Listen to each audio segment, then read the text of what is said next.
tongna wakal sumkhali khanbe aba khalaga kadar tawba hori dako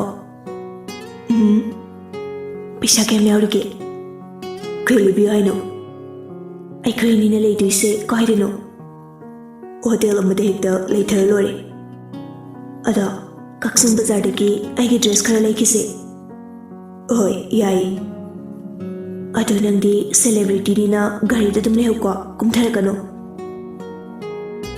Jacob su to na haibadu thazal duna oi ni hakim matung Kaksin Bazaar yor dako sadi khamo Jacob su gari du mafam chaba ama yenglaga khamnami wallet tu loktholaga kya biyo haino to na wallet tu sat lauraga paisa khara lokthoi aduga masin thirami 15k laurage oi ate de leningasu kona lerse atem dai su adam lokthopya yani paisa gi wadi kaishu kaluno lerum ko oi Ton gari dagi hekum tharakpaga sakpam uma on kre nangna ibu play tawa yabra khami dana ngasidi Ton murum solaga dukan amada changkre matang phawdoklaga Jacob na uridaba lambi amada amu chatpa hui masa dusu khradi pakhatjai maramde Jacob na ukraga amu tanaraga drakhalami Uchina sinna lerik amada wana phawdore tanja aduda okto amala okto du khamlaga mana chatawriba lekai aduda chatkirami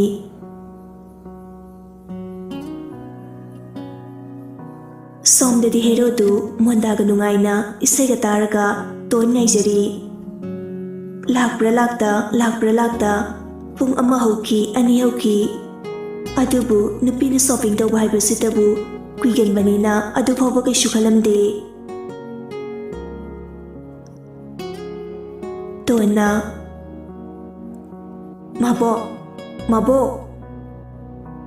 Imung dagi nupi ama thori Aima Ton Mabo ai lai Namadi yaukro atumbadi Itum dalakpani mabo Chango kuireda ichasi udaba Daruki dukan chakibra chakhi dazeti nai dazeti lampakta bon chanaramni adama bo aise sida matam khra leige na lakpani chawbi harauna asing beiro leina ichana leibo kuire udabasu maboksu lakpangamde Memchage hek masini saubi machani ngon yaujate aduna tonbu yamna nungsijai chawbi di maram kaisu khangdabanina tona leige haibaduda yamna haraujarami chawbi na adu ichana sida leige hairisibu namaga saunarakpro tonsu haidage khalami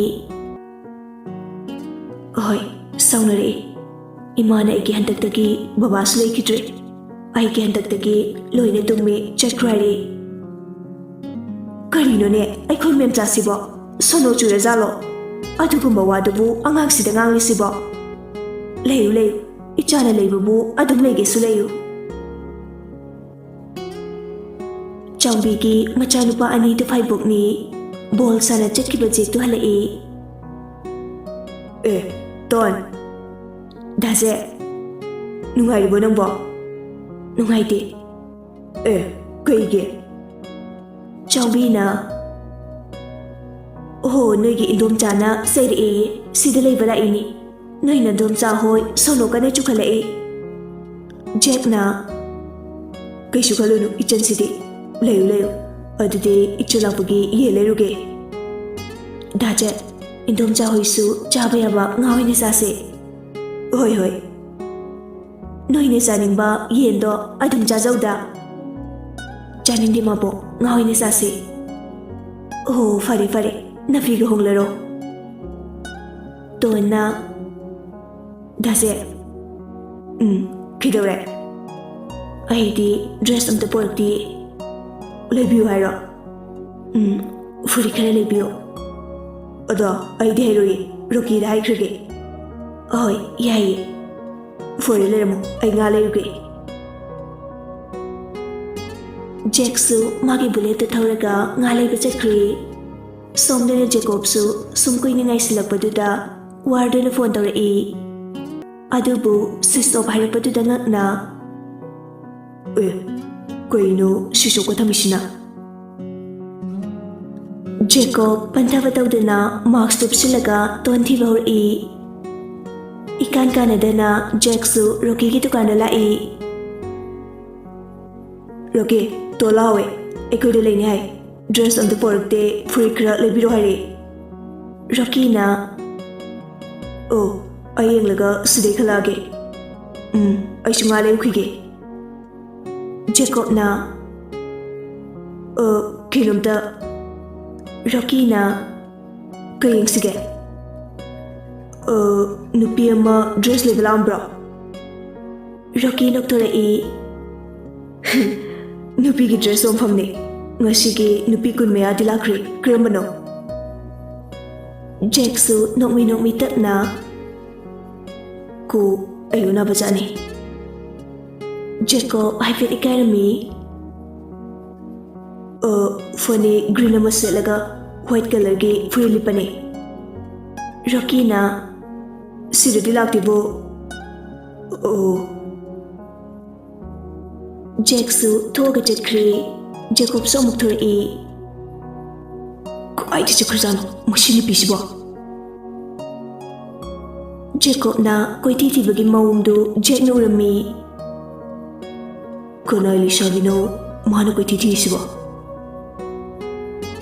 Jack Tongi dress to Harap Ningsila E Jacob Kimanakta Sangsilaga Ita Konano Somnati Sibo Jacob na Ay shiny Lauk Minaraga dress lebe Chamkibadagi Tolak Dre Jack na Kaimingawa Sombu Impal Dera Mani Ming Budi Ton Kobani Aina Jacob Kowe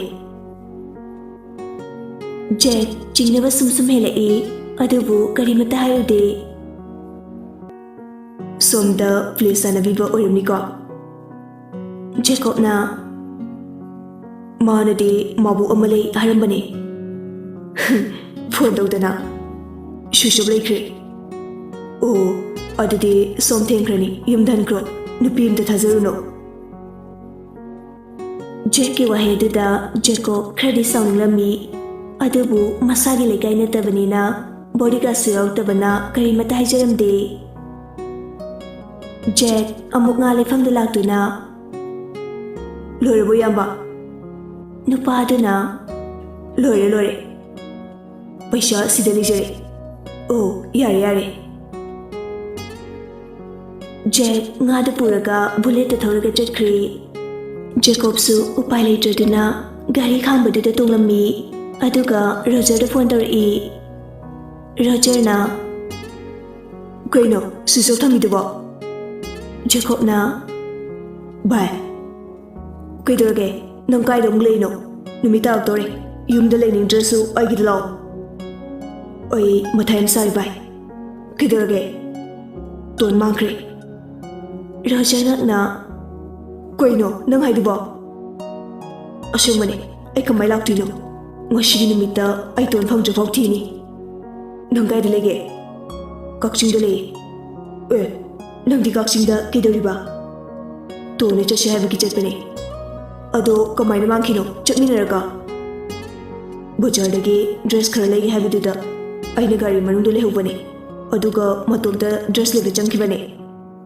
Kiam Quirege Foneri Guire Yari hello, Oeroi Koino, Oeroi Yaroye Mina Lord Credible, Nantiki Gabra Cheeky Doni, Pong to Pop Dabasify, son of a netty, Pongleroy, Lawyer Oi, Quidum Songi Nukshiva Saraga, Taka Toshinamaga Rajana Kabui karoiba naning namang ho trong ho na tulay magkang ko na yung may na grong. Jacob na Uy rong lo chandan. Play sana virame. Paisa su 15k ni low kise. Roger 130 noktura e. Film da hero pangsa sar su real da diary bo. Kakching da mabo male herambani. Adugi manakta soidene chalamani. Ma nungai ni dana. One day. Hey, yari hello. Ikutte manibu asuk lai ni mangba. Shia. Ay Jacob ni Jacob. Nungai ni dana ma. Nang Jacob na te Roger ni kanan hai krige. Yari hello. Ligi waiting amugla e. As. Switch on to rubai bu tamugi phone amugla e. Payo ay tamage. Ada hello ko. Oi bye. Roger tanggi baga mayam bagi phone do pairami. Tamo. Nangai lege. Koi gino. To nyawra. Yawde. Na chintino. Yawde bane. Li mathasana. Mi gi hotel disu. Nang na maram oirka thugai biramedana. Ingon da tainer kano namana ne. Aigi manate nangi namaduna ne. Oh adubowa aigira nangira chokmane rani bemado aduna ne. Lina ton mamado thamoyam sokna ko phowe. Aina abaska mamado ko mayim phobo thimbirure. Ton du sorga mamana chekre ai. Ko haidi chelino khangde phone su op lekre. Jacob na adu tamo bullet today. Noi namana police station aramabani yumda leramani. Na my much e ka tu nengo. To namta phone ba thiru kige. Nangshu yumda lodana. Jacob na aigi damakta di wabi uranu. Ton su phangleroi. Ikutagi mangkhrabu tamone thiga phanggadra. Koino ikutagi mang bhai de. Oh aigi chapminaramane kakchingda. Aduga mana dress leki haidana kada to maga mangkhre. Kyam kuirge? Pung ani mu hokre. Fore nang halo ai phang na bathige. Tamo na kumai thi ba. Ai police ne nupi macha ma thi babu thabak lo. Hoi ne chumi ne.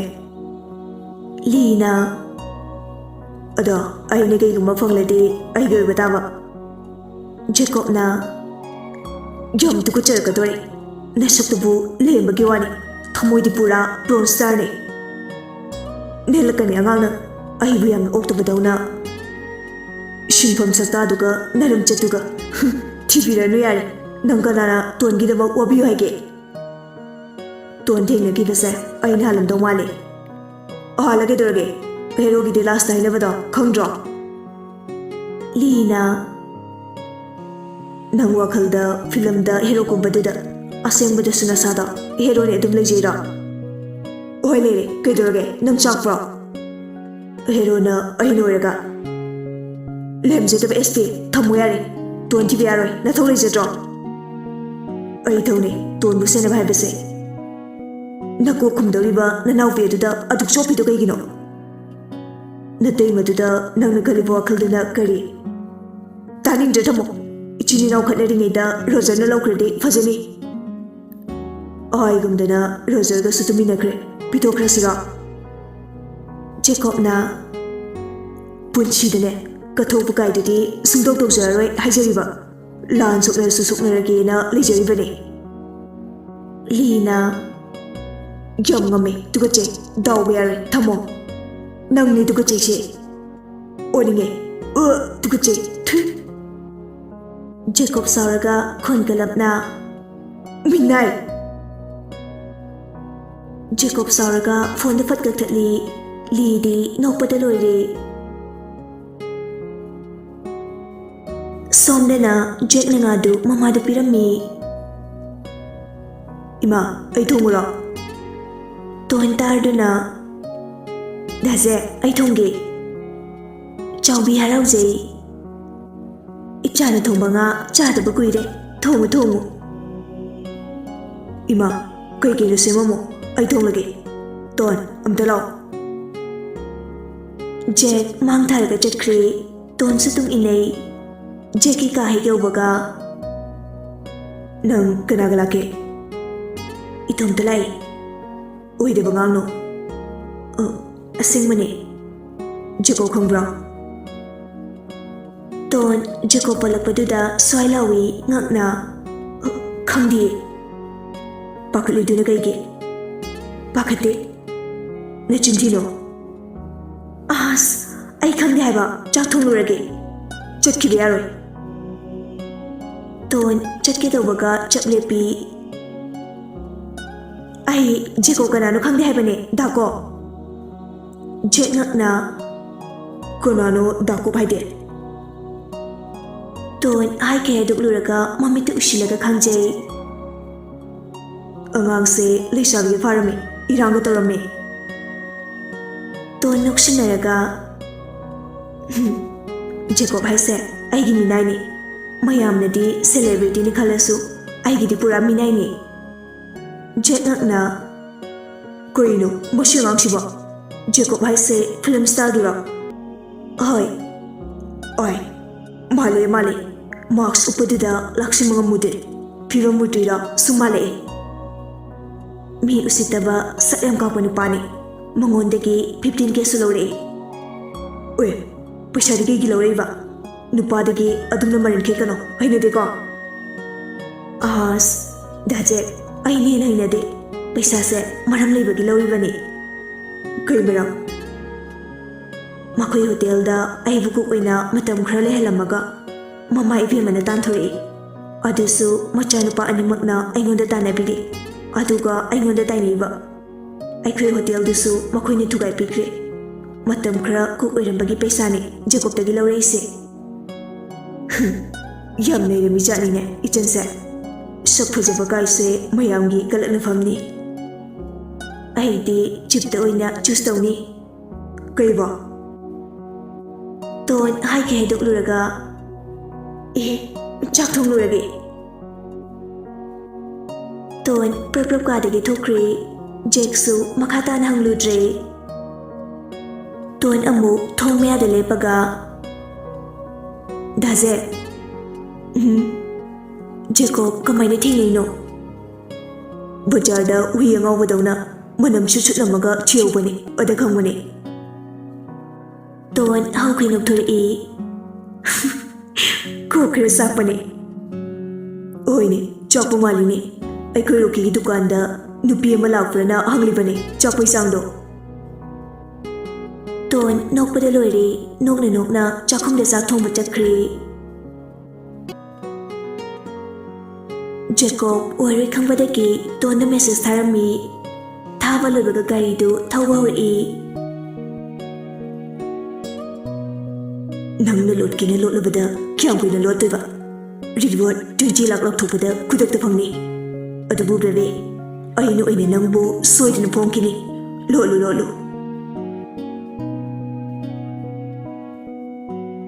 Ton chak thongba loiraga ngihak maningda anchuk langami. Phone off thambaduda on tarami. Jacob ki message faisila Madu parubadagi ton amuk mihul chenkhatkre. As kamay tawni kuk chak wa mo hori. Ay di ba? Ton su message to reply pirami. Dako saunu ay mabuk hoy deleri. Ayram madiyar aroina ayram dabani. Ay lot panati. Ata noy mana ay nugshide. Ado matahana yana bahina ko ay gide araybani. Message to hek tiktok hibaka Jacob phone toksila Ton pakat na. Oy ma, arim bagi phone on tokjarami. As kamay daw ni. Ton mihun ga ding chong thay tap na. Dako Jacob lakthara May tungko jinda na isarungi. Shala. Kay hayno, chaksara ba hayra? Music juro nang se. Matat siya ro. Ay hindi khangdi. Aduy ni. Jacob sold chawna chawna holaga ai bu fagidona nupi nang sanaba lem tali khanbra pura psycho ni adusu Jacob takhiramni kari ai bu psycho haiba fei ai okna danaba lai ko chi chomni pan khuram horo ai okna ba numita nanga dum lore bani khango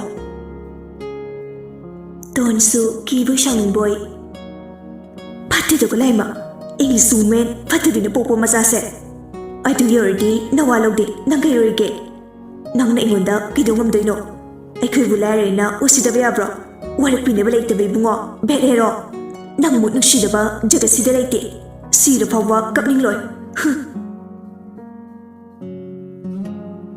adamna tona saurga pena cherakpaduda Jacob takna adumaina haibino aina mu nungshi ton taningde aidi nang nushidabado ai shikrora aina nang nushide haikibadudi fagidogane nanga pamba tawgaino sininglaga koksiyo mingonda hangdrasu oya adumaina harakano thamoise kuinum tawkre ton thamo chagat phone torkano aigi nupi oirse namaduna ai nungshidabane odo ai ma benu pida amta olu lao nuenigi kumai yininge